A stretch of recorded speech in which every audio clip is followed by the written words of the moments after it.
رمادية إذا وان كان لما يو أهم منك أي هم منك أنا دوم دي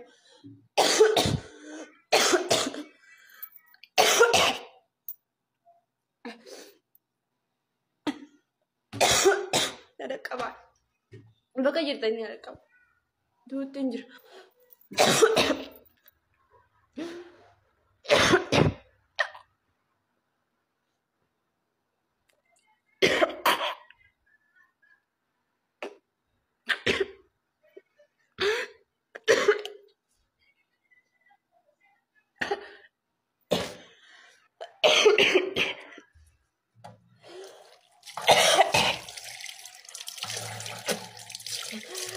ya orang mau nimben nama beti ya agak minta anu mari ya bayi yo nimben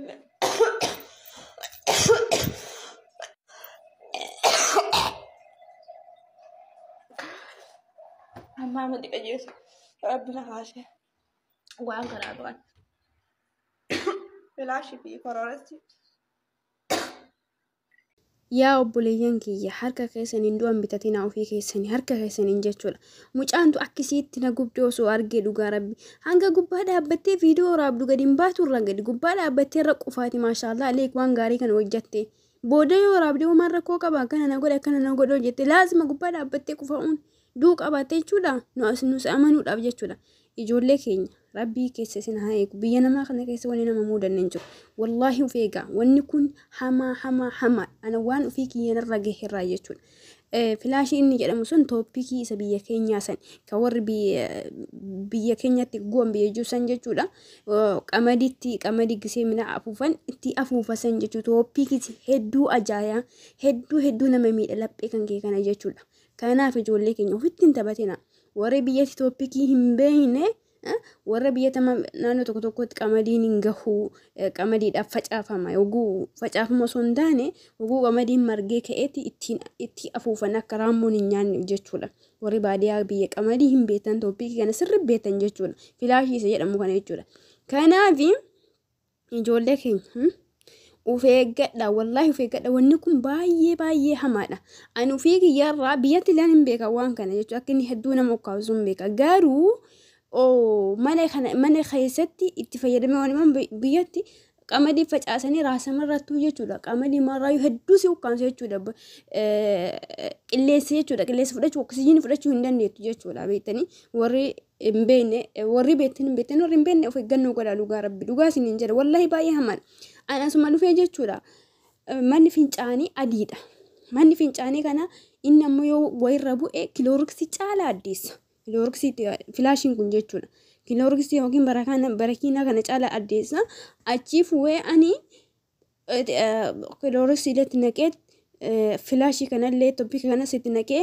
walitti miksii godhee mana fincaanii akka ijoolleen keenya ijoollee qaba ijoollee akka ijoolleetti hin deemneefi balbala cufee jechuudha balbala ijoollee cufee mana fincaaniitiin naqee jechuudha manni fincaanii balbala qaba garuu balbala mana fincaanii sana ofitti hin cufne akka ajaa'ibu hin beeka akka nama miidhuu hin beeka akka kiyya irraa fagaadhe hin beeka mana fincaanii afootti kun bakka itti harka dhiqatan kana jira maksalaa isaa arabiffaan jedhan kana inni guddaadha isarra as darbee mana fincaanii sanirra as darbee saaloonii jira saaloonii irra as darbee majlisa na dhufe jechuudha majlisa na dhokkaamse toppikiin kanuu fi filaashii kanaa fi kilooriksiin kun jechuudha asina maaltu ganna harkisaa hin jedha wanna ani isaa irraa fadhe waan achi dhufee kana hunda namii dhuun seene wannuma yootti dhiyaatan na ukkaamsuse malee hangas fageenya irra dhufee hagas namii dhiyaanne jechuudha maaltu ganna harkisaa jedha gaduma harkifamaaniin kun jechuudha yani hafuura kiyya kana ol baafadhe oksijiina kiyya kana kaarboohayidireetii kana gadi baasee oksijiina fudhachuun na rakkisi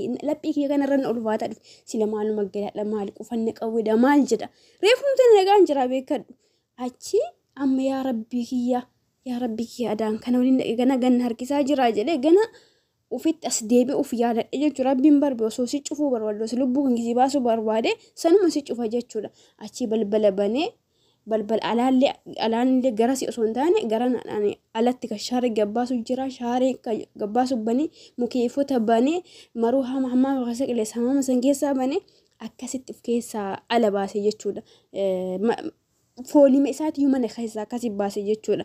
Tarii ani rabbiin keenya baasuudha ijoolleen xiqqoodha yeroo ijoollee as darbite lubbuu kiyya irratti illee gaaga'ama geesse lubbuu ijoollee namaa irratti illee gaaga'ama geesse jechuudha. Kanaaf warri mana ijoollee jirtan keessaafu wallaahi of eeggadha sirriitti of eeggadha. Rabbi isin haa eegu. Rabbi isin haa eegu isinillee aga dandeettanii of eeggadha. Biyya namaa kana keessatti yoonni ijoolleen keenya hin taane hin jiru gola namaa kana keessatti rabbiin nama haa baasu malee.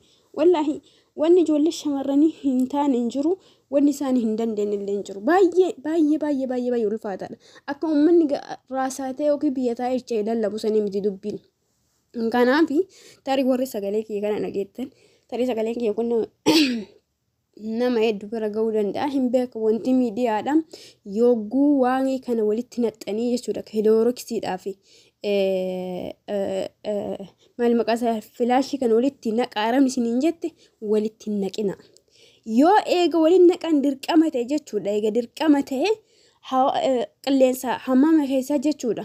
Qilleensa hammama mana fincaanii san keessa banaa balbala keessa banaa maskootii banaa akka qilleensi keessa alaa ol dhufeetiin kan mana keessaallee ala gabbuutti jechuudha. Carraa sanii yoo dirqama itti naquun taate akkasii fayyadamaa itti naqaa malee biyya arabaa kana keessatti ho'a kanarraa fageenya akkanumatti iyyuu oksijiina fudhachuu hedduu qilleensa gaarii fudhachuu yookiin qilleensa qulqulluu fudhachuun hedduu jabaata waan ta'eef ho'a wajji waliin naxxanii lubbuu keessanirra gaaga'ama hin geessina. Of eeggadha hanga rabbiin isinii laaffise namnillee abbaa ofii sababa ta'a.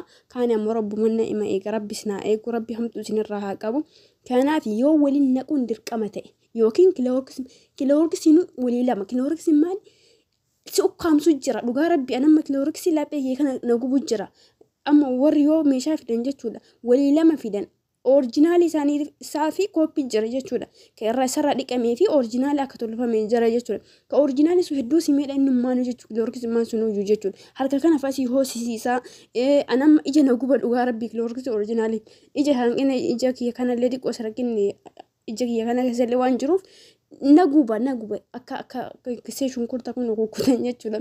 Ani waan addunyaa kanarra nagubu shunkurti maadhaaf kiloorksiidha ija kiyya jechuudha. Jarri lamaan kun anaaf diina ija kiyyaadhaaf. Kanaaf orijinaalii isaa akkasii jechuu barbaadee tolumaa galattuuyyuu akkasii of eegaa hedduu ajaa'ilee waan ta'eef wanni kunniin keemikaala. Rabbi isin haa eegu rabbiin nu haa eegu abbaan beekee fi miti kan nama eegu rabbuma rabbi isin haa eegu. Yoo waliin naquun dirqama ta'e carraan isiniin jedhe sanii fayyadama yookiin ittumaayyuun dhiyaatina wannuma filaashii jedha yoo argite barbi wallahi filaashiin jechuudha. Filaashiin bakka malaalanii filaashii kana eega itti fayyadamsiisee yookiin itti qulqulleessee ni qe'ee jechuudha. Eega itti fayyadameen qe'eetini feestaalaadhaan guduuf akka foolimmaa isaa kurreessan keessaan waliin baan feestaala san bakka feestaala san tuqa jechuudha. Feestaalli sun halluu isaa dhibba jijjiira jechuudha. Dhibba kiloorksiin garuu feestaalli loonii yookiin bifa isaa irraa ni haqu. Garuu filaashiin booraadhaan yoo ta'e jechuudha yookiin bicaadhaan yoo ta'e dhugaa rabbi adiitti deebisa jechuudha. Bifa biraatiin illee yoo ta'e jechuudha. Akkasii kanaaf rabbi isin haa eegu of eeggadhaa akka danda'amin. Viidiyoo hin dhaqqabdanii ammanya keessatti rakkoo keessa dhaabbattanii miidhaa keessan kan ga'u viidiyoo waraabaa maalii akkas ta'an kunillee odoo isinirraa fi bareeda jedhee yaada. Nama lubbuun jirutuyyuu namaafis dhaamsa dabarsa waan ta'eef tarii mucaan kun dhaamsa nu dabarsuudhaaf osuma akkasii ukkaamamtu viidiyoo gubbaa dhaabbattee waraabbatte ta'a. Kanaaf of eeggadhaa keessaafuyyuu warroonni asmii qabdanii hedduu rabbi isin haa eegu of eeggadhaa. Warroonni maal jedhanii iyyuu afaan biyya keenya saniidha asmii jennaa kalaas akkuma warra kaaniitiin. Kanaaf rabbi wal isin haa eegu asaasiyyaa warra qabdanii rabbi isin haa laaffisuu rabbi isin haa tiksuu hunduma keenyaafuyyuu warra nagaan bahee nagaadhaan biyya keenyatti deemu rabbi nu haa taasisu hamtuu isinirraa haa qabu. Warroonni ilmoo garaa qabdan warroonni rakkina tiruu warroonni garaa kana keessa rakkina qabdan hanqina sombaa akkas miidhaa sombaa qabdan hedduu kiloorksii marraayyuu feegaa isiniin jedha. Silaafuyyuu ijoolleen biyya arabaa hundumtuu dhukkubsattuudha. Hunduu dhuffatee deema malee namni biyya namaa kana keessa biyya namaa kana keessa jiraate ani fayyaadha jedhu hin jiru. Rabbi fayyaadhaan biyya keenya nu haa galchu. Nagaatti tura. Assalaamu alaikum.